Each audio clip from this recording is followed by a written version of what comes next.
రాస్తారు నా భర్త అని ఫైట్ చేసింది లావణ్య. ఫైట్ మొదలుపెట్టింది.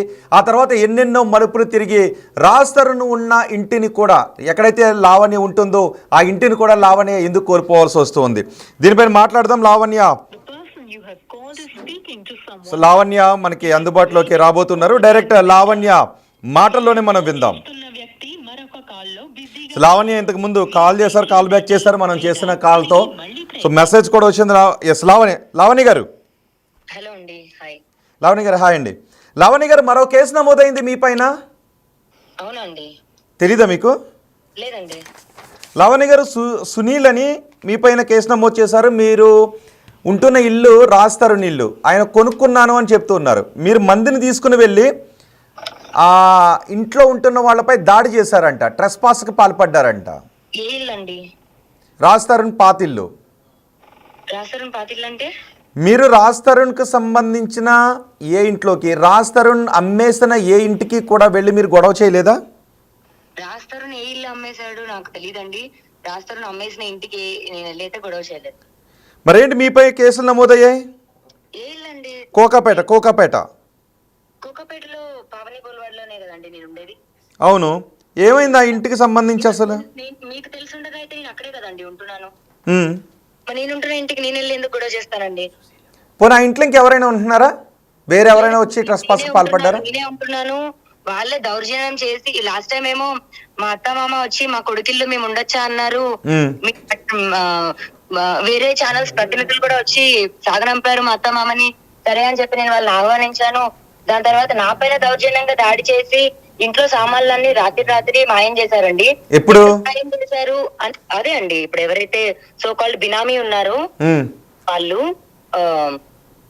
ఎందుకు మాయం చేశారు అని అడగడానికి వెళ్తే నా పైన కేసు పెట్టారండి. మీరు ఇప్పుడు లావణ్య గారు, ఒక క్లారిటీ కావాలి. మీరు ఎక్కడ ఉంటున్నారు ఇప్పుడు?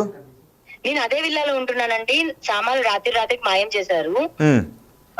మొన్న జూలై 1వ తారీఖున నేను వెళ్ళి అడగడం జరిగింది. అని అడగడానికి వెళ్తే సామాన్లు ఏమీ లేవు అండ్ ట్రెస్ పాస్ అని చెప్పి ఏదో, మరి ఇప్పుడు మీరు చెప్తున్నది అయ్యి ఉండొచ్చు. అయితే ఏదన్నా సరే ఇంకా కోర్టులో ఉందండి. ఒరిజినల్ కాగితాలు ఏమో ఒక దగ్గర ఉన్నాయి. మరి ఎవరు అమ్మారో, అతను ఎలా అమ్మాడు? అసలు సుశీల్ ఎవరు మీ పైన కంప్లైంట్ చేశారు? సుశీల్ ఎవరు తెలీదండి. అది రాస్తారుకే తెలుస్తుంది, శేఖర్ భాషకే తెలుస్తుంది.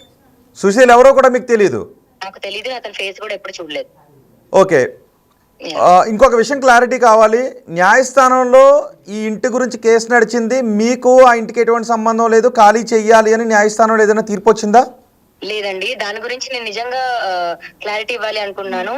ఎటువంటి తీర్పు హైకోర్టు ఇవ్వలేదండి. నేను ఢిల్లీలో మా పైన దాడులు చేశారు కాబట్టి 4 సార్లు జరిగాయి. దాడులు చేస్తున్నారు. ఒరిజినల్ కాగితాలు ఇమ్మని మా పైన గూండాల్ని పంపిస్తున్నారు, సోకాల్డ్ బినామీ మనుషులు. దాని గురించి మేము హైకోర్టులో ప్రొటెక్షన్ అన్నది వేస్తే సివిల్ కి సంబంధించి పోలీసుల ఇన్వాల్వ్మెంట్ అనేది ఉండదు అండ్ లోవర్ కోర్టులో కేసు నడుస్తుంది కాబట్టి లోవర్ కోర్టులో చూసుకోండి అని మాత్రమే ఇచ్చింది. కానీ రాస్తరునికి లావణ్యకి సంబంధం లేదు, లావణ్యకి ఆ ఇంట్లో ఉండకూడదు, లావణ్యని ఆ ఇంటి నుంచి ఖాళీ చేయించండి అని ఎటువంటి తీర్పు కోర్టు ఇవ్వలేదండి. మరి ఏంటి ఆ వార్తలు వచ్చాయి? అసలు ఎందుకు వచ్చాయి మీకు ఎగైనెస్ట్ గా కోర్టులో? నోటికి నేను సమాధానం ఒకటే చెప్తున్నాను. దయచేసి వాస్తవాలు తెలుసుకొని మాట్లాడమని కోరుతున్నాను. ఇంకా చెప్పాలంటే ఏమంటారు, జడ్జిమెంట్ కాపీ చూపించి మాట్లాడమని అడుగుతున్నాను. మీరు వేసిన పిటిషన్ లో వచ్చిన జడ్జిమెంట్ గురించేనా ఇప్పుడు బయట చర్చ జరుగుతుంది? ఎగ్జాక్ట్లీ అండి. నేనే పిటిషన్ వేసాను. దాంట్లో మా దగ్గర ఉంది కాపీ. ఆ కాపీ ఆపోజిట్ గా వచ్చి మాట్లాడుతున్నారు. అంటే వేరొకరు వేసిన ఏ పిటిషన్ లోనూ అటువంటి తీర్పు రాలేదు? వేరెవరు కూడా హైకోర్టులో మీపై పిటిషన్ మూవ్ చేయలేదు? లేదండి. పిటిషన్ మూవ్ చేయడము అదేం కాదు.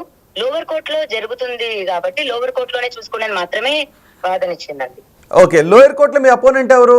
మీరు వేసారా పిటిషన్, వాళ్ళు వేసారా? మీరు డిఫెండెంట్ గా ఉన్నారా, పిటిషనర్ గా ఉన్నారా? అందులో వేసుకున్నారండి ఇంజక్షన్. ఏమని వేసుకున్నారంటే, వాళ్ళు ఇల్లు కొన్నప్పటి నుంచే పొజిషన్ తీసుకున్నారు, రాస్తరుణ్ పొజిషన్ తో పాటు ఇప్పించాడు అని చెప్పి వేశారండి.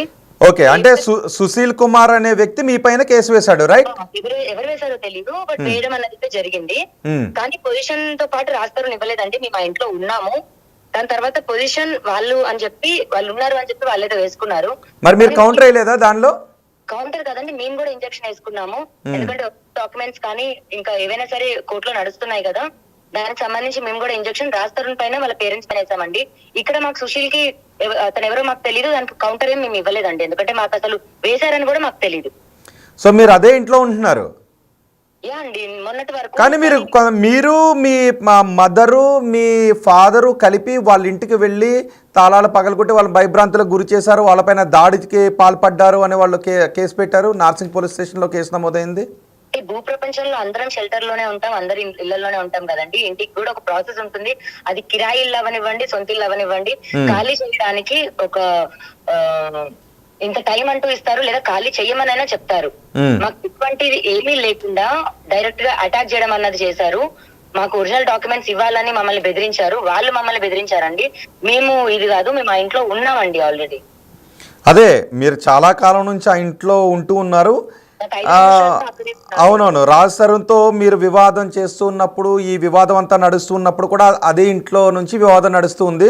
అందుకే డౌట్ వచ్చింది, మళ్ళీ సుశీల్ కుమార్ ఈ కేసు ఎలా పెట్టారు, నా ఇంటికి వచ్చి లావణ్య దాడికి పాల్పడిందని ఎలా పెట్టారు అన్న విషయం పైన కొన్ని డౌట్స్ వచ్చాయి.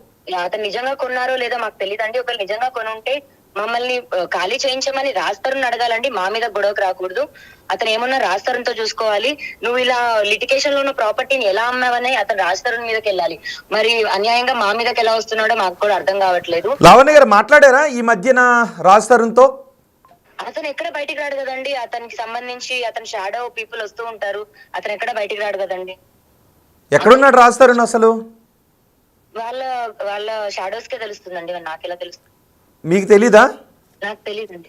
అంటే తెలుసుకునే ప్రయత్నం కూడా చేయలేదా? ముంబైలో ఉండొచ్చు, పూణేలో ఉండొచ్చు, రాయచూర్లో ఉండొచ్చు.